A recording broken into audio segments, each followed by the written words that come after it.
નમસ્કાર, જય શ્રી કૃષ્ણ. આજે આપણે ગીતા ચિંતન શૃંખલાની 8મી કડી જોશું. ગઈ વખત આપણે જોયું હતું શ્રીમદ ભગવદ્ ગીતાનો પ્રથમ અધ્યાયનો પ્રથમ શ્લોક આપણે જોતા હતા.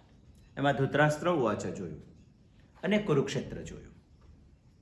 પ્રતિકાત્મક અર્થ આપણે જોયો. પ્રતિકાત્મક અર્થ એટલા માટે જોતા હતા કે 5000 વર્ષો પહેલા કહેવાયેલી ગીતા માત્ર અર્જુન માટે નથી, આપણા બધા માટે છે. પ્રતિકાત્મક અર્થમાં આપણે કુરુક્ષેત્રનો અર્થ જોયો હતો. કુરુક્ષેત્રને આપણે કર્મયોની કીધી. કર્મયોની 84 લક્ષ યોનિમાં એક જ છે અને તે માનવ. આ દ્રષ્ટિથી જો જોઈએ તો માનવ જીવન એ આપણી કર્મયોની છે. અચ્છા, તો ખોટું શું છે કુરુક્ષેત્રને? ધૃતરાષ્ટ્ર કહે છે કે ધર્મક્ષેત્રે કુરુક્ષેત્રે. આપણો પ્રશ્ન એવો છે કે કુરુક્ષેત્રની પણ કેટલીક મર્યાદાઓ છે અને એ મર્યાદાઓમાંથી આપણે બહાર નીકળવું છે. તો કુરુક્ષેત્રની મર્યાદા શું છે? કુરુક્ષેત્રની મર્યાદા આટલી છે કે માણસને સૌથી પહેલા ઈચ્છા થાય, પછી વાસના થાય, પછી કામના થાય, પછી કૃતિ થાય, પછી એનું ફળ આવે અને ફળ ભોગવવા માટે જન્મ લેવો પડે. બસ આ એનો શેડ્યુલ છે. દુનિયામાં જન્મ લીધેલા કોઈ પણ માણસને ઈચ્છા થાય, વાસના થાય, કામના થાય, કૃતિ થાય અને જેટલી કૃતિ કરો એ બધી જ કૃતિનું ફળ આવે અને એ ફળ આપણે ભોગવવું પડે. આ બધું કરવા માટે એક જ જગ્યા છે, કુરુક્ષેત્ર.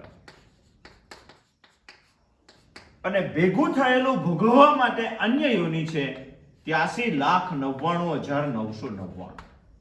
કઈ વખત આપણે જોયું હતું. હવે પ્રશ્ન આપણને એવું થાય કે આપણે અહીંથી શરૂ કરશું, અહીંયા આવશું, અહીંયા આવશું, અહીંયા આવશું, અહીંયા આવશું, પાછા અહીંયા આવશું. એ રાઉન્ડ આપણું ચાલ્યા જ કરશે.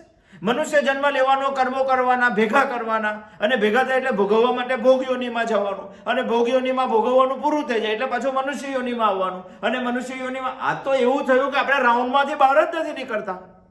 એક નાનકડી વાર્તા છે. એક રાજા હતો. એ રાજાના રાજ્યમાં એક અંધ માણસ રહેતો હતો. રાજાએ નગર ચારે બાજુ બાઉન્ડ્રી વાળું બનાવેલું હતું અને એટલું સુંદર બાઉન્ડ્રી વાળું મકાન બનાવેલું હતું, નગર બનાવેલું હતું કે એમાંથી એક જ ગેટ, બહાર પણ ત્યાંથી જવાય, અવાય પણ ત્યાંથી, અને એટલો સુંદર ગેટ બનાવેલો કે પૂછો ના.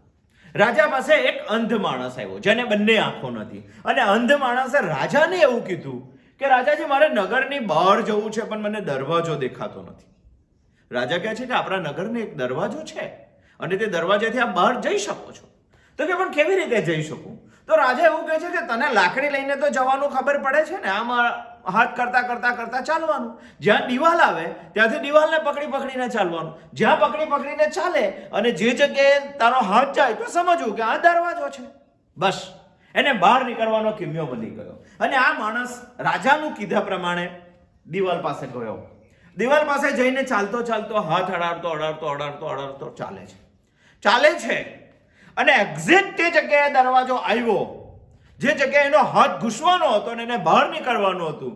ત્યાં એને હાથ ઘૂસાડવાનો ટાઈમ આવ્યો ત્યારે તેને માથામાં ખુજલી આવી અને ખુજલી કરવામાં એને ચાલવાનું ચાલુ રાખ્યું. દરવાજો વધી ગયો, વળી પાછી દિવાલ, વળી પાછો આખો રાઉન્ડ, વળી પાછો એ દરવાજો આવ્યો ત્યારે તેને કંઈ બીજું કામ કરવાનું મન થયું, પાછો દરવાજો વધી ગયો. બસ આજે 84 લક્ષ યોનિઓમાં આપણો એક દરવાજો છે બહાર નીકળવા માટે. અને જ્યારે એ દરવાજો અત્યારે આપણી પાસે છે, અત્યારે આપણી પાસે કુરુક્ષેત્ર છે, અત્યારે આપણી પાસે બહાર નીકળવાનો રસ્તો છે, અત્યારે આપણે એમાંથી બહાર નીકળી શકીએ. નહીં તો આ રાઉન્ડમાં આપણે કલ્પકોટી સતેરપી 100 વર્ષ 100 કલ્પો સુધી આપણે આંટા મારશું આમાં. 100 કલ્પો. પણ જ્યારે મનુષ્ય જન્મ મળે ત્યારે કઈ નોકરી કરવાનું મન થાય, તે લગ્ન કરવાનું મન થાય, છોકરા મોટા કરવાનું મન થાય, ભણવાનું મન થાય, ખુજલી આવે છે આપણને અને આ 70 વર્ષનો દરવાજો પસાર થઈ જાય છે અને પસાર થઈ જાય તો ફરી પાછા તમે આમાં આવો છો. બહાર નીકળવા માટેનો આ એક જન્મ છે અને આ એક જન્મ છે એટલે ગીતાના 4 પાત્રોમાંનું એક પાત્ર છે ધૃતરાષ્ટ્ર, જેને બંને આંખો નથી છતાં એને ખબર છે કે આ કર્મ ક્ષેત્ર છે અને આ જ ધર્મ ક્ષેત્ર બની શકે છે. વિશેષણ બોલે છે ધર્મ ક્ષેત્રે કુરુક્ષેત્રે. આંખો નથી, પણ માણસ જ્યારે પરિસ્થિતિમાં ફિટ થાય છે, માણસ જ્યારે મુશ્કેલીઓમાં સપડાય છે, ત્યારે તને ધર્મ પહેલા યાદ આવે છે, ભગવાન પહેલા યાદ આવે છે. એટલે ગીતાનો ધૃતરાષ્ટ્ર પહેલું પાત્ર, પહેલો શબ્દ ધર્મ ક્ષેત્ર બોલે છે. ધર્મ ક્ષેત્ર કુરુક્ષેત્રે. આજે આપણે જોવું છે આ કુરુક્ષેત્ર ધર્મ ક્ષેત્ર કેવી રીતે થઈ શકે, કાં તો આમાંથી બહાર કેવી રીતે નીકળી શકાય. ચાલો આપણે જોઈએ. ધર્મ ક્ષેત્ર તો કુરુક્ષેત્ર તો આપણે જોયું, આજે આપણે ધર્મ ક્ષેત્ર જોઈએ. પહેલો શ્લોક આજે આપણે પૂરો કરશું. કુરુક્ષેત્ર તો સમજી ગયા કે કર્મ કરવાનું સ્થળ છે અને ત્યાં જેટલા કર્મો કરશું તે બધાના આપણે ફળ ભોગવવાના છે. પણ એને ધર્મ ક્ષેત્ર શા માટે કીધું? ધર્મ ક્ષેત્ર શા માટે? આ જન્મમાં આવીને માણસ કર્મો કરે છે. એ કર્મોના મુખ્ય 4 ઉદ્દેશ છે. 4 ઉદ્દેશથી જ માણસ કર્મ કરે છે. પાંચમો કોઈ ઉદ્દેશ નથી. પાંચમો કોઈ ઉદ્દેશ નથી, જેને આપણા શાસ્ત્રોએ પુરુષાર્થ કીધા હતા. આગલી શૃંખલામાં આપણે જોઈ ગયા છે. ધર્મ, અર્થ, કામ અને મોક્ષ આ હાઉ ટેમ્પરરી છે. આના કરતા આ થોડુંક વધારે ચાલે છે, એના કરતા આ પરલોક સુધી ચાલે છે અને એના કરતા આ શાશ્વત છે.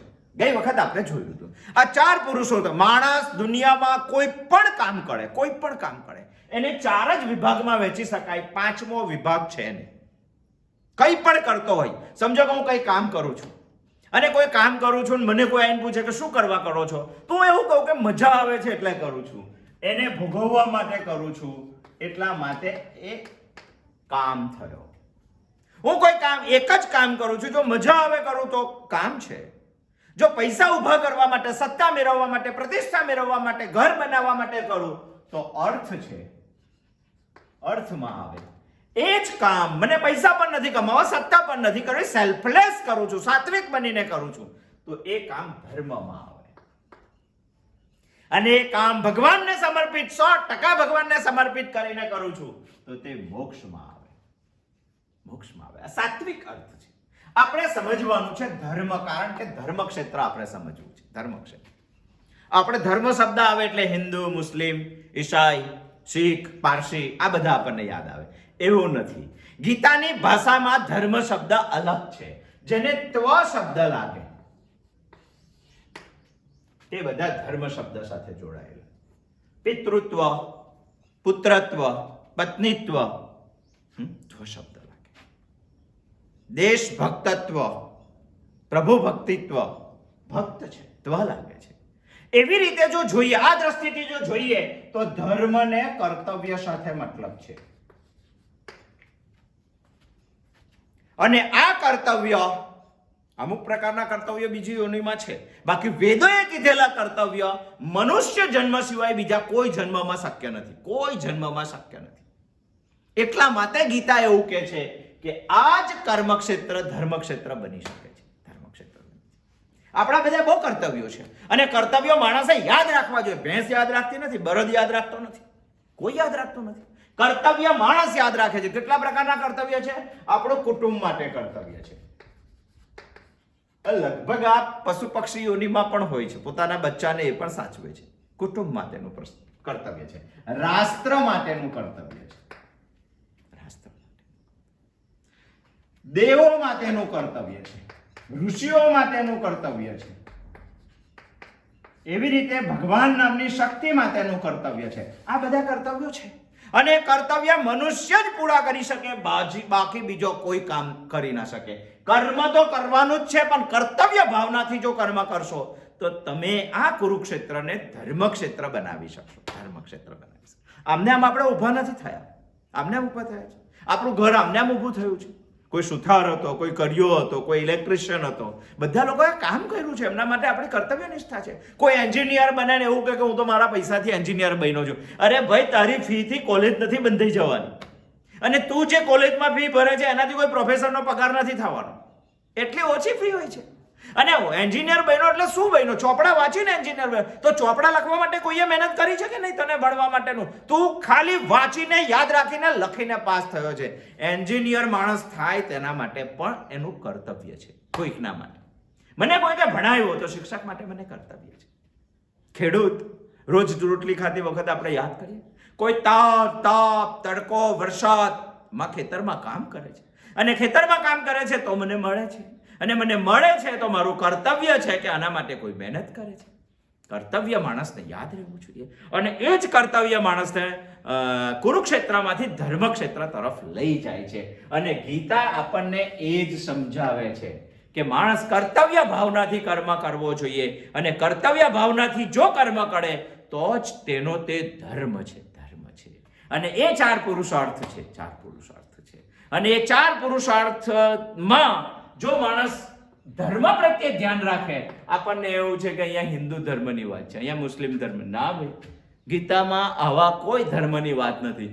ઇવન હિન્દુ પણ જો વિચારતો હશે તો હિન્દુ ધર્મની પણ વાત નથી. ગીતામાં કર્તવ્યની વાત છે. અને જે દિવસે માણસ કર્તવ્ય યાદ રાખશે, અને કર્તવ્ય ના યાદ રાખે તો માણસ પશુ છે ભાઈ. એમાંથી માણસને બહાર નીકળવાનું છે, અને બહાર નીકળવું હોય તો કર્તવ્ય ભાવનાથી કામ કરવું પડે. અને કર્તવ્ય એ જ ધર્મ છે. મારી મા બાપ પ્રત્યે કર્તવ્ય છે, મારો સમાજ પ્રત્યે કર્તવ્ય છે. આમને આમ આપણે મોટા થઈ ગયા, અરે આપણને બોલતા નતું આવડતું, આપણને ચાલતા નતું આવડતું, આખા સમાજે કામ કર્યું છે. મને દેવો માટે કર્તવ્ય છે.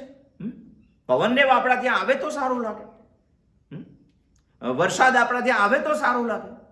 કર્તવ્ય છે આપણું દેવો માટે. ઋષિઓ મને આપણું કર્તવ્ય છે. અને આ કર્તવ્ય માત્ર ને માત્ર મનુષ્ય યોનિમાં જ શક્ય છે, મનુષ્ય યોનિમાં જ શક્ય છે. એટલે આંખ નથી છતાં ધૃતરાષ્ટ્રને ખબર પડે છે કે ધર્મ ક્ષેત્રે કુરુક્ષેત્રે. મનુષ્ય યોનિમાં કેમ શક્ય છે? અરે ભગવાને યોની જેવી બનાવેલી છે, એટલે એને કર્મ યોની, એટલે એને કુરુક્ષેત્ર કહેવામાં આવે છે. કૃતિ કરવા માટેનું ખેતર, કૃતિ કરવા માટેનું ક્ષેત્ર, એટલા માટે એ કુરુક્ષેત્ર છે. સમજો કે તમે કોઈ ભેંસ પાસે વેદ વાંચો તો સમજી શકશે. અરે માણસને કાન એવા આપ્યા છે કે ગીતા માણસ સાંભળી શકે, ગીતા માણસ સમજી શકે. બીજો કોઈ નથી સમજી શકતો. યાદ કરવાની ચાલો ને, તમને યાદ હોય તો બીજી બધી યોનિઓને સમજી શકે છે? કોઈ નથી સમજી શકતું. તે માણસને મન કેટલું આપ્યું છે, માણસને બુદ્ધિ કેવી આપી છે, માણસને હાથ કેવા આપ્યા છે? બીજી કોઈ યોનિમાં છે હાથ? ના. એક ભાઈ કે ખાવાનું સુંદર ભાવે ને આપણને, આ વળી જાય તો ભેગું થાય, કોળિયો લેવાય, જમાય. એવું નથી ભાઈ. તને બીજાને મદદ કરવા માટે હાથ આપ્યા છે, તને કર્તવ્ય અદા કરવા માટે હાથ આપેલા છે. અને વેદોમાં જે કીધું તે કર્તવ્ય માણસ કરવો જોઈએ. તો ગીતા કહે છે કે આ કુરુક્ષેત્ર ધર્મક્ષેત્ર બની શકે છે. રાઈટ? આપણે આટલું સમજી ગયા હશે કે આપણે કુરુક્ષેત્રને જો ધર્મક્ષેત્ર બનાવવું હોય તો આપણે કર્તવ્ય બચાવવું પડે, શ્રેષ્ઠ રીતે કર્તવ્ય બચાવવું પડે. અને કર્તવ્ય બચાવવામાં જે માણસ ઊનો ઉતરે છે એનો ડેવલપમેન્ટ થતી નથી, એનો વિકાસ થતો નથી. શ્લોકમાં આપણે આગળ જોઈએ. ધર્મક્ષેત્રે કુરુક્ષેત્રે સમવેત્તા યુયુત્સવ મામકા સમવેત્તા યુયુત્સવ. યુદ્ધ કરવા માટે ભેગા થયા કુરુક્ષેત્રમાં. કુરુક્ષેત્રને આપણે માનવ જીવન સાથે સરખાવ્યું છે, બરાબર? એમાં યુદ્ધ કરવા ભેગા થયા એવું લખેલું છે. યુદ્ધ કરવાની ઈચ્છાથી ભેગા થયા.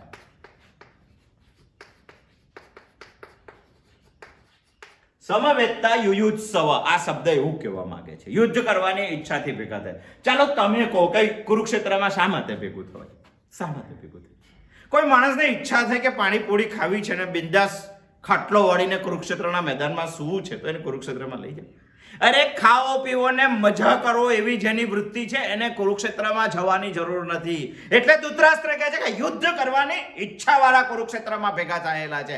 આ કુરુક્ષેત્ર જો હું સમજતો હોય અને અહીંયા જો મારો જીવાત્મા આવ્યો હોય તો યુદ્ધ કરવાની ઈચ્છાથી આવેલો છે. ખાઓ પીવો ને મજા કરવા માટે નથી ભાઈ મનુષ્ય જીવન. અને ખાઓ કે પીવો ને મજા કરવા માટે બીજી બધી બહુ યોનિઓ છે. ખાઈને માણસ પરી જ રહેતો હોય એસીમાં તો એને ભૂંડ બનવું જોઈએ. કામને કાબજ માણસ કરતો હોય તો એને બળદ બનવું જોઈએ. અહીંયા રોટલો મળે, ત્યાં રોટલો મળે, સહેજ રોટલો મળે કે પૂંછડી પતાવવાની હોય તો તેને કૂતરો બનવું જોઈએ. અને આ બધું જ ચાલુ છે મનુષ્ય યોનિમાં. અને આ બધું જ જો ચાલતું હોય તો તે માનવ જીવન કુરુક્ષેત્ર બની શકતું નથી. મનુષ્ય જીવનમાં માત્ર ને માત્ર યુદ્ધ કરવાની ઈચ્છાથી જ જીવાત્મા આવે છે. અને યુદ્ધ કરવાની ઈચ્છાથી જ આવેલો જીવાત્મા એને યુદ્ધ કરવા માટે આવેલો છે. અને યુદ્ધ એટલા માટે કરવાનું છે કે એને જીતવાનું છે.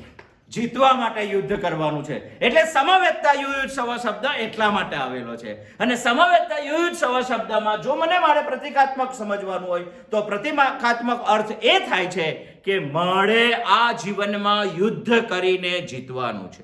અને યુદ્ધ કરીને જીતવાનું ના હોય, મને જો આ જીવનમાં જીતવાનું ના હોય તો પછી બીજી બધી બહુ યોનિઓમાં આ જીવનમાં ફરવાનું છે. 83,99,999 યોનિઓ છે. તો આમાં શા માટે આવવાનું? આ છે ત્યારે માણસે વિચારવું જોઈએ કે સમવેતતા યુયુત્સવ. પ્રશ્ન આપણને એવું થાય કે જો પ્રતિકાત્મક આપણે ધર્મક્ષેત્ર અને કુરુક્ષેત્ર સમજતા હોય તો કોણ સમવેતતા છે? કોણ ભેગા થયા છે? યુદ્ધમાં કોણ ભેગા થયા છે? કુરુક્ષેત્રમાં કોણ ભેગું થયું છે? કુરુક્ષેત્રમાં કૌરવ પાંડવ ભેગા થયા છે. તો યુદ્ધ થાય. આપણી પાસે પણ કૌરવ પાંડવ છે. આપણામાં આવેલી બધી જ દુષ્વૃત્તિઓ કૌરવો છે અને બધી જ સત્વૃત્તિઓ પાંડવ છે.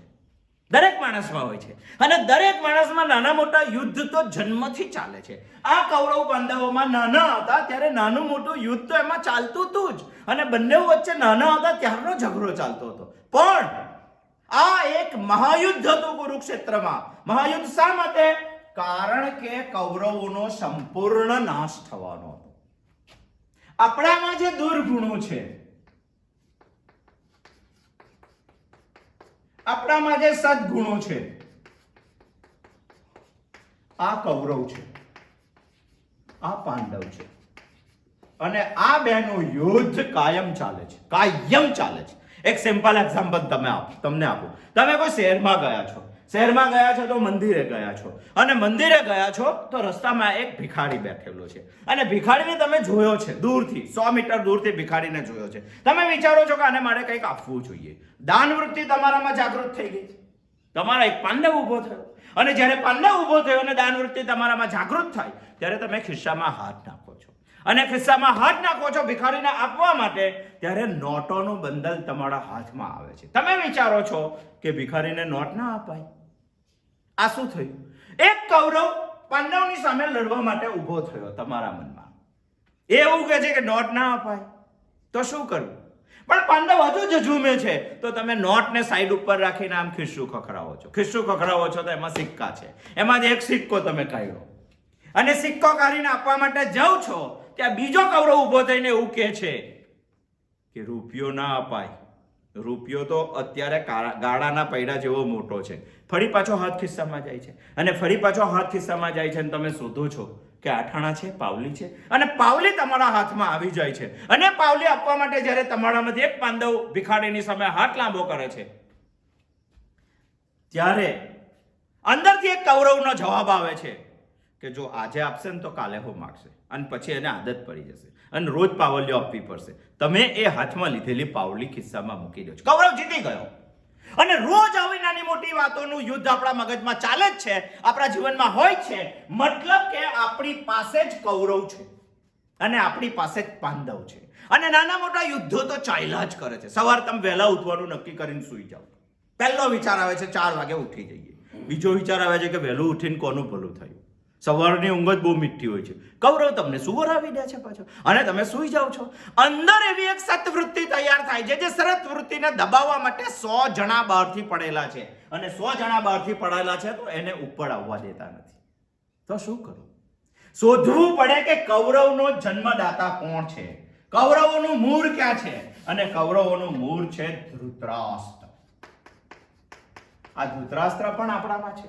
ધૃતરાષ્ટ્ર કેવો છે? ધૃતરાષ્ટ્ર મોહાંધ છે અને મોહાંધ અહંકારી છે, આંધળો માણસ છે, અહંકારી છે.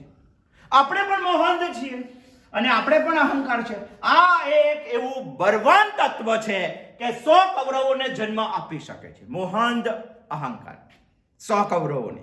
અને એની સામે જો 5 પાંડવ લડવાવાળા નહીં હોય તો આપણે કુરુક્ષેત્રનું યુદ્ધ હારી જશું. આપણી કર્મયોની ફેલ જશે અને ફરી પાછા આપણે બીજી યોનિઓમાં, ભોગ યોનિઓમાં જતા રહેશું. આ આપણે વિચારવું. મોહાંધ અહંકાર. મોહાંધ કેમ કીધો છે? અરે એને શાસ્ત્રોનો અભ્યાસ નથી કર્યો. અને શાસ્ત્રોનો અભ્યાસ એટલે તો આપણે ગીતાનો અભ્યાસ કરીએ છીએ ભાઈ. શાસ્ત્ર આ જીવનમાં એક તો ભણવું જ જોઈએ આપણે. અને શાસ્ત્રોનો અભ્યાસ નથી કર્યો માટે અંધ છે. સમજો કે એની પાસે એને અભ્યાસ જ ના કર્યો હોય. આપણે ઘણી વખત કહીએ કે ગીતા મારા ઘેર છે બા. હા, ગીતા મારા ઘેર છે. અરે તું એનું પાનું જ ના ખોલતો હોય તો એ ગીતા શું કરવું? આંધળા માણસને અરીસો બતાવો તો શું કામનો? ચાલો, અરીસો તો પોતાની ફરજ પૂરી પાડે જ છે. અરીસો તો સામે જેવું છે તેવું જ અંદર બતાવે છે. પણ પેલા માણસને દેખાવું જોઈએ ને. અને ન દેખાય તો અરીસાનો આંધળા માણસને શું કામ છે ભાઈ? તાલવાળા માણસને જેના માથા ઉપર એક પણ વાર નથી તેના કાંસકાનું શું કામ છે? એવું થયું છે. અને મોહાન અહંકાર, અને મોહાન અહંકાર 100 કૌરવોને જન્મ આપે છે. 100 કૌરવોને. અને 100 કૌરવો આપણા ત્યાં છે.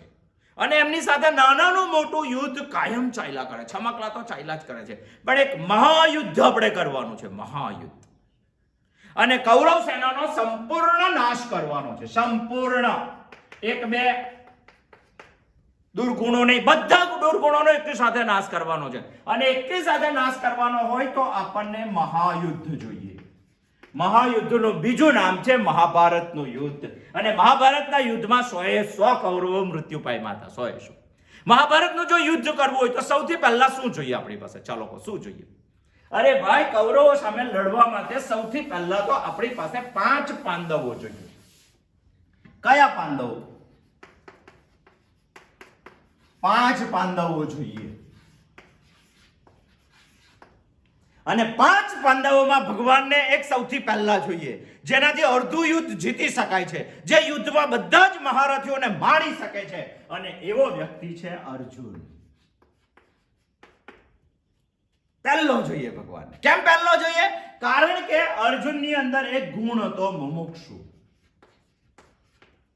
એ મુક્તિની ઈચ્છા વાળો હતો. અને એટલા જ માટે અર્જુન ગીતામાં એક શ્લોક બોલે છે, નકાંક્ષે વિજયમ કૃષ્ણ નચ રાજ્યન સુખાની છ. ભગવાન, મને સુખ નહીં જોઈએ. ભગવાન, મને રાજ્ય નહીં જોઈએ. હું ઈચ્છતો જ નથી. તો તને શું જોઈએ? મને આ રાઉન્ડમાંથી ભગવાન બહાર નીકળવું છે.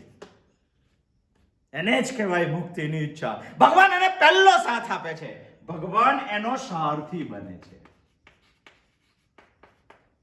જો મહાભારતના યુદ્ધમાં અર્જુન ના હોય તો યુધિષ્ઠિર પણ કંઈ કરી ના શકે, ભીમ પણ કંઈ કરી ના શકે, સહદેવ પણ કંઈ કરી ના શકે, નકુલ પણ કંઈ કરી ના શકે. કારણ કે ભગવાન સારથી અર્જુન ના બને છે. સારથી અર્જુન. અર્જુન તો જોઈએ જ. અને અર્જુનથી અડધું યુદ્ધ જીતી શકાય છે. અડધું યુદ્ધ જીતી શકાય માટે અર્જુન જોઈએ. કોઈ ભાઈ એવું કે મને તો મુક્તિની ઈચ્છા છે જ, મારે તો મુક્ત થઈ જવું છે, તો મારાથી યુદ્ધ જીતાતું નથી. ના જીતાય ભાઈ. એકલો અર્જુન યુદ્ધ જીતાડી શકતો નથી. આપણે કીધું કે અડધું જ યુદ્ધ જીતાડી શકે. એકલો અર્જુન યુદ્ધ જીતાડી શકતો નથી. એની સાથે યુધિષ્ઠિર જોઈએ.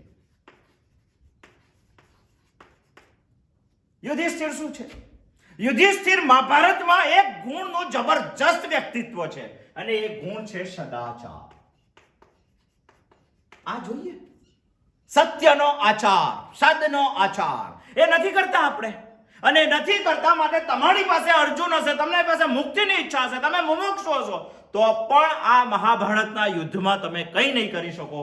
તમારી પાસે સદાચાર જોઈએ. સત્યને આચરણ કરવાની માણસમાં હિંમત જોઈએ. અને એ યુધિષ્ઠિરમાં હતી. ચાલો, યુધિષ્ઠિર પણ છે, મુમુક્ષુ પણ છે, અર્જુન પણ છે, તો યુદ્ધ નહીં જીતાય. આપણી પાસે ભીમ જોઈએ. ભીમ શું છે? ભીમ સાત્વિક બળનું પ્રતીક છે. કેટલું બળ છે ભીમ પાસે ખબર છે? જબરજસ્ત બળ છે. પણ આંતરિક બળ છે, મનોબળ છે, સાત્વિક બળ છે. જો આપણી પાસે પણ મનોબળ નહીં હોય તો આપણી પાસે અર્જુન પણ હોય, યુધિષ્ઠિર પણ હોય, તો પણ આપણે યુદ્ધ નહીં જીતી શકીએ. આપણી પાસે સાત્વિક બળ જોઈએ, અંદરનું બળ જોઈએ, અંદરની એક તાકાત જોઈએ. અને ભીમ પાસે જબરજસ્ત તાકાત હતી. જબરજસ્ત.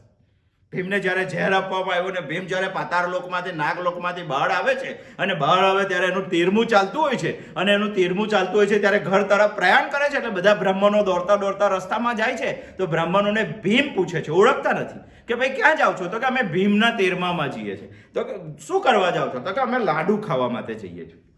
તો ભીમ કે ચાલીને થાકી જશો, તમે આ ઝાડ પર ચડી જાઓ. અને બધાને ઝાડ પર બેસાડે છે. ભીમે ઝાડ ઉપાડીને ખભે આપણે કેવું નાની કોદાળી મૂકીને ચાલતો હોય તે ભીમ ચાલે છે. બોલો કેટલી તાકાત છે. પણ ભીમે કોઈ દિવસ આ તાકાત કોઈને રંજાડવા માટે વાપરી નથી. કોઈ નબળા માણસને હેરાન કરવા માટે ક્યારેય એને તાકાત વાપરી નથી. એને કહેવાય સાત્વિક બળ. જો મહાભારતનું યુદ્ધ તમારે જીતવું હોય, જો મહાયુદ્ધ તમારે કરવું હોય, જો 100 કૌરવોને તમારે મારવા હોય, તો તમારી પાસે અર્જુન જોઈએ, તમારી પાસે યુધિષ્ઠિર જોઈએ અને તમારી પાસે ભીમ જોઈએ. એટલી જબરજસ્ત એક તાકાત જોઈએ, મનોબળ જોઈએ. આજે જ એક વાર્તા હું વાંચતો હતો. જંગલમાં હરણની સ્પીડ હોય છે 90 કિલોમીટર અને જંગલમાં સિંહની સ્પીડ હોય છે 60 કિલોમીટર. હવે તમે કહો ચાલો કોણ વધારે દોડે? માપેલું છે પ્રાણીશાસ્ત્રીઓએ કે હરણ 90 કિલોમીટરની ઝડપે દોડે છે અને સિંહ 60 કિલોમીટરની ઝડપે દોડે છે. છતાં પણ સિંહ હરણનો શિકાર કરે છે. શા માટે? અરે ભાઈ, એનું એક જ કારણ છે કે દોડતી વખતે હરણ પોતાનું મનોબળ ગુમાવી દે છે અને મનોબળ ગુમાવી દે છે માટે વાડે પાછળ જુએ છે અને વાડે પાછળ જુએ છે માટે એની સ્પીડ ડાઉન થાય છે. ભગવાને બચવા માટે તો 30 કિલોમીટરની સ્પીડ વધારે આપી, પણ અંદરની તાકાત નથી, સાત્વિક બળ નથી. ઘણા કહે છે કે ના ભીમ તો મારી પાસે છે. તો કે કેવો ભીમ છે? તો કે ના હું ખાઉં તો જબરજસ્ત છે. તો ખાલી ખાવામાં ભીમને થોડો સરખાવવાનો ભાઈ, સાત્વિક બળમાં ભીમને સરખાવવાનો હોય. તમારી પાસે મુમુક્ષુ જોઈએ, મુમુક્ષુ પછી યુધિષ્ઠિર, યુધિષ્ઠિર પછી ભીમ જોઈએ, ભીમ પછી તમારી પાસે સહદેવ જોઈએ. સહદેવનો એક ગુણ હતો ભવિષ્ય જ્ઞાન, દીર્ઘ દ્રષ્ટિ. આ ત્રણે લોકો હોય, પણ જો તમારા પાસે દીર્ઘ દ્રષ્ટિ ના હોય તો તમે યુદ્ધ જીતી શકશો નહીં. કેવી દીર્ઘ દ્રષ્ટિ? આપણે જ્યારે યુવાન છીએ ત્યારે આપણે ઉન્મત્ત હોઈએ છીએ કે મને કોઈ કશું ના કરી શકે, દુનિયા આપણું ના બગાડી શકે, આપણે સર્વસ્વ છીએ. હિરણ્યાક્ષને એવું જ લાગતું હતું કે હું જ ભગવાન છું, રાવણને એવું લાગતું હતું કે હું જ ભગવાન છું, દુર્યોધનને એવું લાગતું હતું કે આપણે બધાને શક્તિ પૂરી પાડીએ છીએ, આપણે બધાને સાધન સંપત્તિ પૂરી પાડીએ છીએ, આપણે જ ભગવાન છીએ. એ માણસ એવું ભૂલી જાય છે કે એક દિવસ એ પણ ગરદો થવાનો છે અને ગરદો થવાનો વિચાર જો એને યુવાનીમાં આવે. આગળ આપણે હરણવાળી વાર્તા જોઈ હતી કે હરણ ભૂલી જાય છે કે આ ઘાસ સુકાવવાનું છે અને સુકાવવાનું છે. જ્યારે લીલું હતું ત્યારે તેને બહાર નીકળવાનો રસ્તો શોધવો જોઈતો હતો. એને કહેવાય દીર્ઘ દ્રષ્ટિ.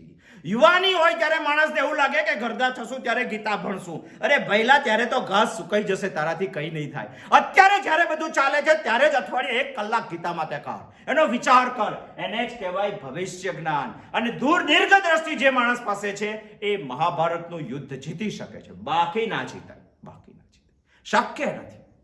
5મો ગુણ છે નકુલ. નકુલમાં આંતરિક સૌંદર્ય હતું. આંતરિક સૌંદર્ય એટલે મન બુદ્ધિનું સૌંદર્ય. અને મન બુદ્ધિનું સૌંદર્ય હોય તો માણસ કોઈને પણ ગમે, કોઈને પણ ગમે. તમારી પાસે બધું જ હોય, અર્જુન હોય, તમારી પાસે યુધિષ્ઠિર હોય, તમારી પાસે ભીમ હોય, તમારી પાસે સહદેવ હોય, પણ તમારું જો આંતરિક સૌંદર્ય ના હોય તો દુનિયામાં તમે યુદ્ધ જીતી શકશો નહીં, કૌરવોને હરાવી શકશો નહીં, કુરુક્ષેત્રની અંદર ધારેલું કામ કરી શકશો નહીં, કુરુક્ષેત્રને તમે ધર્મક્ષેત્ર બનાવી શકશો નહીં. અંદરનું સૌંદર્ય જોઈએ અને અંદરનું સૌંદર્ય શાસ્ત્રના અભ્યાસથી આવે છે. ભારતીય તત્વજ્ઞાનમાં એક અષ્ટાવક્ર નામનો એક માણસ થઈ ગયો. માણસ એટલે ઋષિ જ સમજો એને. જબરજસ્ત ફિલોસોફી. એના શરીરના 8 અંગ વાંકા હતા, છતાં પણ દુનિયા એને પ્રેમ કરતી હતી. શા માટે? માણસ પાસે આંતરિક સૌંદર્ય હતું. સોક્રેટિસ આજે વિશ્વ એને યાદ કરે છે. સૌથી બેડોર ચહેરો હતો માણસનો, છતાં પણ ફિલોસોફીમાં અગ્રેસર હતો, ક્વેશ્ચન ફિલોસોફીમાં. અને એટલા માટે દુનિયા આજે એને સલામ ભળે છે. બહારના શરીર સાથે નિસ્બત નથી. બહારનો મેકઅપ તો માણસ એટલો બધો કરે છે કે ઓરિજિનલ માણસને ઓળખવું અઘરો પડી જાય છે. એટલે માણસ પાસે આંતરિક સૌંદર્ય જોઈએ અને આ 5 પાંડવો હોય એટલે તમે યુદ્ધ કરી શકો. ચાલો બોલો, હવે શું જોઈએ આપણને યુદ્ધ કરવામાં? આપણે કુરુક્ષેત્રમાં છીએ. આપણે કુરુક્ષેત્રને ધર્મક્ષેત્ર બનાવવું છે અને આપણે કુરુક્ષેત્રને ધર્મક્ષેત્ર બનાવવું હોય અને આપણે 100 કૌરવોને જો એકી સાથે મારવા હોય તો મહાભારતનું યુદ્ધ કરવું પડે. અને મહાભારતનું યુદ્ધ કરવું હોય તો આપણે યુદ્ધની ઈચ્છાથી જીવવું પડે. અને યુદ્ધની ઈચ્છાથી જીવવું હોય તો આપણી પાસે 5 પાંડવ જોઈએ. બીજું શું જોઈએ? ચાલો, આપણી પાસે કૃષ્ણ જોઈએ. કૌરવ અને પાંડવ 5 પાંડવો આખી જિંદગી લડીને મળી જાય ને તો યુદ્ધ જીતી ના શકે. કૌરવો જ રાજ કરે, પાંડવો કશું ના કરી શકે. પણ કૃષ્ણ જોઈએ. તમે કહેશો કે કૃષ્ણ આપણા શરીરમાં હોય. ગીતા તો કહે છે સર્વસ્ય ચાહમ હૃદય સન્નિવિષ્ટો, પ્રત્યેક વ્યક્તિના હૃદયમાં હું બેઠેલો છું, એવું ભગવાન જાતે કહે છે.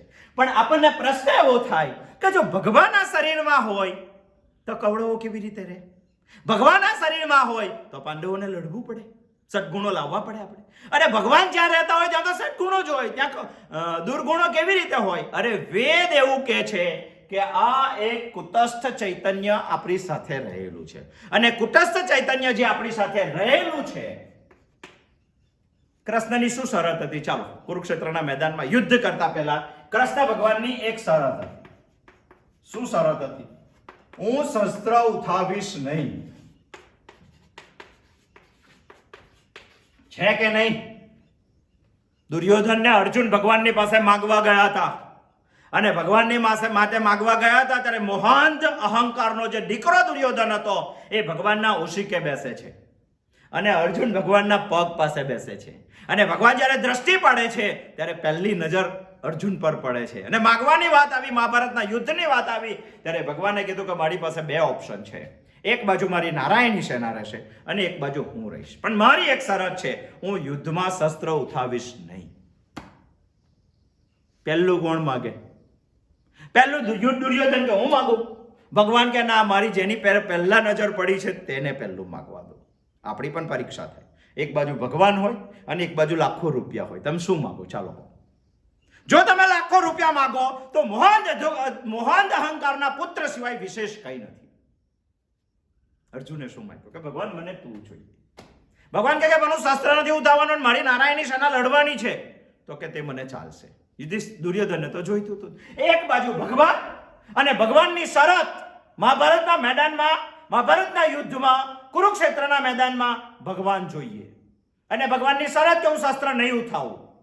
અને અર્જુનને એ શરત માન્ય છે, અને પછી ભગવાન યુદ્ધના મેદાનમાં આવે છે.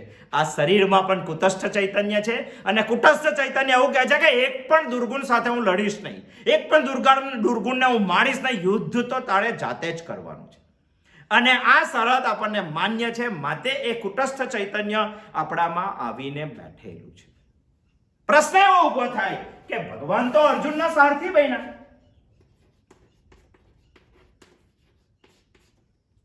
આપણા પણ સારથી ભગવાન બની શકે છે. આપણા સારથી ભગવાન કેવી રીતે બની શકે છે? ચાલો, ગીતામાં એક વર્ણન છે કે રસ્તા એ ઇન્દ્રિયો છે. સોરી, રસ્તો એક જીવન રથનું વર્ણન છે. ચાલો, ગીતામાં એક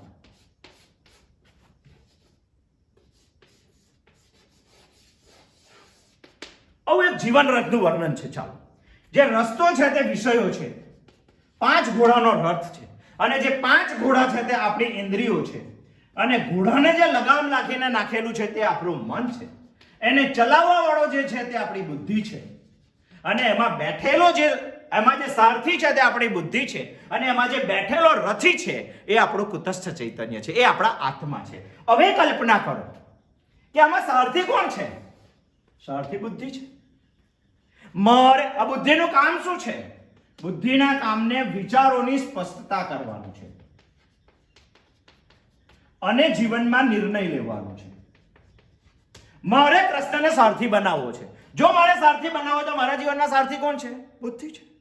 જો બુદ્ધિને મારે સારથી બનાવવાની, બુદ્ધિ સારથી હોય જ, અને બુદ્ધિમાં મારે કૃષ્ણ ભગવાનને બેસાડવાના હોય તો કૃષ્ણ મારો સારથી થઈ જાય. પણ બુદ્ધિમાં ભગવાન બેસે કેવી રીતે? બુદ્ધિનું કામ શું છે? વિચારોની સ્પષ્ટતા કરવાની. તો આજે પણ ભગવાન છે કે નહીં? આજે ભગવાન વિચાર સ્વરૂપે છે કે નહીં? અને વિચાર શું છે? વિચાર છે ગીતા. ક્યારેય મેં ગીતાના વિચારને સ્પષ્ટ કરીને બુદ્ધિમાં બેસાડવાનો નિર્ણય કર્યો છે, વિચાર કર્યો છે, તો બુદ્ધિ મારા જીવનમાં ભગવાન જે નિર્ણય લે એવો નિર્ણય લેવાય, અને એને કહેવાય સારથી કૃષ્ણ. સારથી કૃષ્ણ બની શકે છે આપણો. સારથી કૃષ્ણ બની શકે. એ જ મહાયુદ્ધની તૈયારી છે.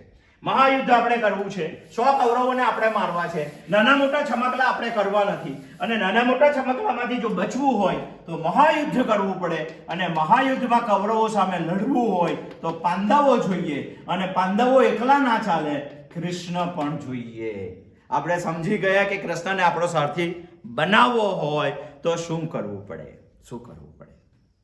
યુદ્ધની આ બધું જ હોય પછી યુદ્ધની તૈયારી જોઈએ. તૈયારી તો કરવી પડે ને. આમ કઈ એવું થોડું કહેવાય કે આવી ગયો ને આપણે લડી લીધા. જબરજસ્ત તૈયારી કરવી પડે. પાંડવોએ કેટલી તૈયારી કરી? 12 વર્ષ સુધી વનવાસની અંદર યુદ્ધ માટેની તૈયારી કરી હતી. આપણને એવું થાય કે જંગલમાં જઈને બદામ પિસ્તા ખાઈને પાછા આવ્યા છે. એવું નથી હોતું ભાઈ. હજારો સિટિંગો ભગવાન વ્યાસની પણ પાંડવો સાથે થઈ ગયેલી છે. કૃષ્ણ ભગવાન પણ તેમના મળવા ગયેલા છે. અને બકાસુરને માર્યો ત્યારે કૃષ્ણ ભગવાન પણ આગલા દિવસે તેમને મળીને આવેલા હતા. શા માટે? અરે એટલા માટે કે મહાયુદ્ધની તૈયારી ચાલતી હતી. આપણે જો આપણા કૌરવોને મારવા હોય તો આપણે જીવનમાં કોઈ તૈયારી કરી છે? ચિંતન કરો ને, અધ્યયન કરો ને પોતાની જાતનું. સ્વ અધ્યયન કરો કાલથી કે હું સવારથી ઉઠું તો સાંજ સુધીમાં શું કરું છું. 100 કૌરવો સાથે યુદ્ધ કરવાની, મહાભારતના યુદ્ધની આ જીવનમાં મેં કોઈ મહેનત કરી છે? આ જીવનમાં મેં કોઈ પ્રયત્ન કર્યો છે? રોજના 24 કલાકમાં એવો કોઈ ટાઈમ છે મારો કે મહાયુદ્ધની તૈયારી કરું? શૈલ પર્વત ઉપર તપસ્યા કરી હતી અર્જુને. ભગવાન શિવને પ્રસન્ન કર્યા હતા અને ભગવાન શિવને પ્રસન્ન કરીને પાશુપતાસ્ત્ર મેળવેલું હતું એને યુદ્ધ કરવા માટે. આપણે બી કોઈ તપસ્યા કરી છે? અરે આપણાથી 10 મિનિટ બેસાતું નથી. 10 મિનિટ બેસાતું નથી. તૈયારી તો કરવી જ પડે. એના વગર ના ચાલે. શા માટે તૈયારી કરવી પડે? આપણે સમજીએ તેટલા સહેલા કૌરવો નથી. એટલા સહેલા નથી. ખૂબ બળવાન છે. ખૂબ બળવાન છે. નહીં જીતવા દે તમને. નહીં જીતવા. કૌરવો કહે છે ને પાંડવોને કે 100 ની અણી જેટલી પણ જગ્યા તમને નહીં આપી. ત્યારે મહારુદ્ધ થયું. આજે પણ આપણા જીવનના કૌરવો આપણને કહે છે, બોલો આજે પણ રોજ સવારે ઉઠો, ચાલો તમે 10 મિનિટ ભગવાન પાસે બેસવાનો વિચાર કરો. અને 10 મિનિટ ભગવાન પાસે બેસવાનો વિચાર કરો ને ત્યારે કૌરવો તમારા જીવનમાંથી કહેશે 1 મિનિટ પણ નહીં. આ 100 ની અણી જેટલી જમીન નહીં આપવાનો જ વિચાર. શું કે તમને? ચાલો તમે ભગવાન પાસે બેસવાનો વિચાર કરશો એટલે કામ ઉભો થશે, ક્રોધ ઉભો થશે, લોભ ઉભો થશે, મોહ ઉભો થશે, મદ ઉભો થશે, મત્સર ઉભો થશે. એના બચ્ચા સાથે તો એ 100 જણા થયા. અને એ 100 જણા જ્યારે ઊભા થશે, અરે 10 મિનિટ પણ માણસ ભગવાન સાથે શાંતિથી બેસી શકતો નથી. 40 મિનિટ પણ માણસ ગીતા શાંતિથી સાંભળી શકતો નથી. એનું કારણ એને કામ, ક્રોધ, લોભ, મોહ, મદ, મત્સર બધા હેરાન કરે છે. અને એટલા બળવાન છે કે 70 કિલોના માણસને પણ ઉંચકીને 40 કિલોમીટર દૂર લઈ જાય પણ ગીતા ભણવા ના બેસવા. એનું જ નામ છે કૌરવો સાથે યુદ્ધ કરવાનું. મહાભારતના કૌરવો પણ ખૂબ બળવાન હતા. કેટલા બળવાન તમને ખબર છે? એક એક્ઝામ્પલ કહું. એમના પિતા હતા ધૃતરાષ્ટ્ર. યુદ્ધ પૂરું થયું, પાંડવો જીતી ગયા, 100 કૌરવો મૃત્યુ પામ્યા. ત્યારે ધૃતરાષ્ટ્રએ એક ઈચ્છા પ્રગટ કરી કે મારે પાંડવોને મળવું છે અને પાંડવોમાં પણ વિશેષ મારે ભીમને મળવું છે. એમને સંદેશો મોકલ્યો. ભગવાન સમજી ગયા કે સાલું ધૃતરાષ્ટ્ર બહારથી બહુ સારો લાગે, એટલો મીઠો લાગે, એટલો મીઠો લાગે બોર જેવો, પણ તમે ખાવ ત્યારે ખબર પડે કે અંદર થળિયો કોયલો હતો. અને નાળિયેર એટલું ખરાબ લાગે, એટલું ખરાબ લાગે, પણ અંદરથી એકદમ સ્મૂથ, ઠંડુ, મીઠું, સફેદ. કોઈ પણ વસ્તુ કહીએ ને કે પાણી કેવું હતું તો આપણે કહે કોપડા જેવું. તો પાણી કોપડા કરતા બીજું સારું કશું હોય જ ના, પણ બહારથી આપણને ખરાબ દેખાય. આ ધૃતરાષ્ટ્ર એવો હતો, બહુ મીઠું બોલે, એટલે તો પેલા જુગારમાં હારી ગયા હતા. પણ ભગવાન સમજી ગયા. ભગવાન કે હું ધૃતરાષ્ટ્રને ઓળખું છું, કોઈ દારો બદલાય. એક કામ કરો, ભીમને ભેટવાનું તો છે જ, પણ લોખંડનો ભીમ બનાવો ને એની સામે મૂકો. લોખંડનો ભીમ બનાવીને ધૃતરાષ્ટ્રની સામે મૂકો, પોલાદનો. અને ધૃતરાષ્ટ્ર જ્યારે ભેટવા ગયો ત્યારે ભીમના ચૂડે ચૂડા કરી દીધા. 50 ગ્રામ લોખંડ હાથમાં પકડીને ભાગવાની કોશિશ કરજો. એટલા મોટા ભીમને ભાગીને ચૂડે ચૂડે. એને તો ખબર નથી કે આ લોખંડનો છે કે હું છે. એનો આંધળો હતો. ભગવાનની કેવી બુદ્ધિ ચાલે, કલ્પના તો કરો તમે. કલ્પના તો કરો. કેટલી તાકાત છે ધૃતરાષ્ટ્રની. 10,000 હાથીનું બળ આ એકલામાં છે. તો એના છોકરા કેટલા બળવાના છે. આપણો અહંકાર એટલો તાકાતવાળો છે. માયપું નથી, હવે તો હાથીના માપમાં મપાતું નથી, હવે તો ઘોડાના માપમાં મપાય. હોર્સ પાવર આવે છે. પહેલા તો હાથીમાં તો ગાડી બી હવે તો નથી આવતી હાથીના પાવરથી. આ એકલા માણસમાં 10,000 હાથીનું બળ હતું. અને 10,000 હાથીનું બળ હતું. આપણો મહાન અહંકાર પણ એટલો બળવાન છે. તો એના બાળકો કેટલા બળવાન હશે? અને આટલા બળવાન બાળકો છે તો તમે એવું સમજો છો કે તૈયારી કર્યા વગર યુદ્ધ જીતી શકાય? અરે તૈયારી તો કરવી જ પડે, કરવી જ પડે, કરવી જ પડે. કૃષ્ણ અર્જુને પણ તપશ્ચર્યા કરી. અને તૈયારી કરીને યુદ્ધ જીતી લીધું. આપણે પણ તૈયારી કરવી પડે. આ છે મહાભારતનું યુદ્ધ. કેટલું સુંદર વર્ણન છે, સમજો. આ છે પહેલો અધ્યાય અને આ છે પહેલા અધ્યાયનો પહેલો શ્લોક. કુરુક્ષેત્ર ધર્મક્ષેત્રે કુરુક્ષેત્રે સમવેતા યુદ્ધ. અને સમજો કે પાંડવો યુદ્ધ જીતી ગયા અને 100 કૌરવોનો નાશ કર્યો. મહાયુદ્ધ પછી, મહાભારતના યુદ્ધ પછી શું થયું? પછી પાંડવો રાજા બન્યા. પાંડવોએ 19 વર્ષ રાજ કર્યું અને 19 વર્ષ રાજ કર્યા પછી એક પણ પાંડવ, 5માંથી એક પણ પાંડવ, દ્રૌપદી, હસ્તિનાપુરમાં મૃત્યુ નથી પામ્યા. 19 વર્ષ પછી એમને એવો વિચાર આવ્યો કે આપણે રાજપાટ છોડી દેવું જોઈએ અને હિમાલયમાં હાડ ગાળવા જતું રહેવું જોઈએ. આ બધા જ પાંડવો એટલે આપણામાં રહેલી સાત્વિક વૃત્તિઓ. અત્યારે આપણી પાસે કોનું રાજ ચાલે છે? અરે ભાઈ, અત્યારે કૌરવોનું રાજ ચાલે છે. હજુ તો મારે તૈયારી કરવાની છે, હજુ તો પાંડવોને જન્માવવાના છે અને પાંડવો મોટા થાય પછી મહાભારતનું યુદ્ધ થશે અને મહાભારતનું યુદ્ધ થયા પછી 100% કૌરવો જો મૃત્યુ પામે, 100%, તો પાંડવોનું રાજ આવે. અને પાંડવો પર ક્યાં સુધી રાજ કરે? 19 વર્ષ રાજ કરે. પછી પાંડવોએ શું કર્યું? પાંડવોએ રાજ છોડીને હિમાલય ગયા. હિમાલય ગયા. આપણા શરીરમાં પણ સાત્વિક વૃત્તિઓ કેટલા વર્ષ રાજ કરે, પછી સાત્વિક વૃત્તિઓ પણ નિવૃત્ત થઈ જાય, સાત્વિક વૃત્તિઓ પણ જતી રહે. જ્યારે સાત્વિક વૃત્તિઓ જતી રહે ત્યારે આપણા શરીર પર કોનું શાસન હોય?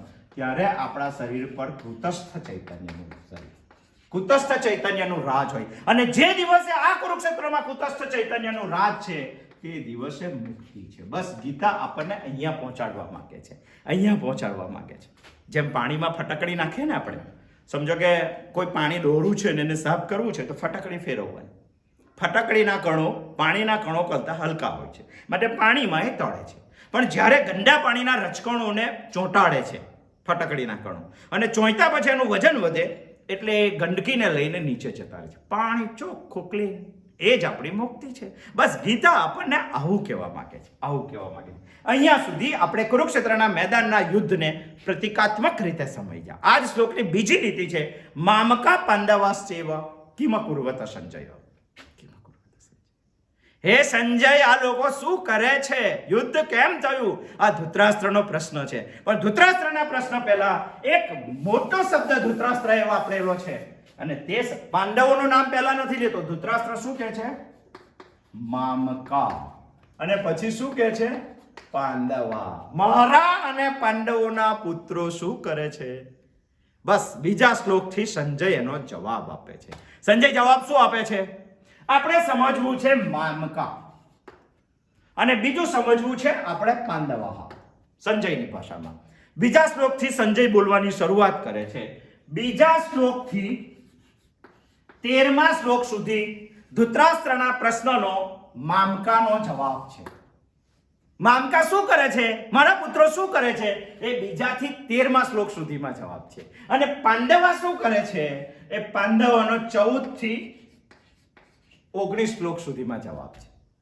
19 શ્લોક સુધી તો આપણને ચિંતા નથી. પહેલો શ્લોક તો ધૃતરાષ્ટ્ર બોલે છે અને કદાચ ધૃતરાષ્ટ્ર તમને બધાને મોડે થઈ ગયો હશે. ધર્મક્ષેત્રે કુરુક્ષેત્રે સમવેત્તા યોત્સવ મામકા પાંડવાશ્ચેવ કિમ કુર્વત સંજય. હવે બીજાથી 13મા સુધીમાં મામકાનું વર્ણન છે. હવે કોણ છે મામકા એ આપણે બીજા શ્લોકથી જોશું અને કોણ છે પાંડવા એ આપણે 14મા શ્લોકથી જોશું. પણ ખૂબી પણ કેવી છે ગીતાની, સાયકોલોજી પણ વ્યાસની કેવી છે, કલ્પના કરો. 2 થી 13 એટલે 12 શ્લોક થયા અને 14 થી 19 એટલે 6 શ્લોક થયા. પાંડવો માટે 6 શ્લોક અને કૌરવો માટે 12 શ્લોક, કારણ કે 100 છે અને આ 5 છે. અને છતાં પણ જો સત્ય સાચું હોય તો 6 ના પક્ષે પણ ભગવાન રહે છે, આમના પક્ષે ભગવાન નથી. યાદ રાખવાનું, ભગવાન સર્વશક્તિમાન હોવા છતાં કઈ ન કરે, પણ ભગવાન યુદ્ધમાં નિર્ણય તો આપે. અને નિર્ણય આપે પક્ષ પણ આ જ જીતે. આપણે નક્કી કરવાનું આપણા કુરુક્ષેત્રમાં કયું કર્મ કરીએ, કેવી રીતે આને ધર્મક્ષેત્ર બનાવીએ, અને ધર્મક્ષેત્ર બનાવ્યા પછી કયા કૌરવો આપણને હેરાન કરે છે, કયા પાંડવોને આપણે આમાં જન્મ આપવો છે, પાંડવોને જન્મ આપ્યા પછી કુટસ્થ ચૈતન્ય આપણી પાસે છે કે નહીં, એને સારથી બનાવવાની આપણે કોશિશ કરવી જોઈએ, અને સારથી બન્યા પછી મહાયુદ્ધની તૈયારી કરવી જોઈએ, અને મહાયુદ્ધની તૈયારી કર્યા પછી વિજય મેળવવો જોઈએ. એ જ આપણી મુક્તિ છે. 45 મિનિટ તમારી સાંભળવાની કેપેસિટી છે, એટલે 45 મિનિટ વાત કરી. આવતી વખત આપણે જોશું શ્રીમદ ભગવદ્ ગીતાના 1લા અધ્યાયનો 2જો શ્લોક, 9મી કડી. જય શ્રી કૃષ્ણ.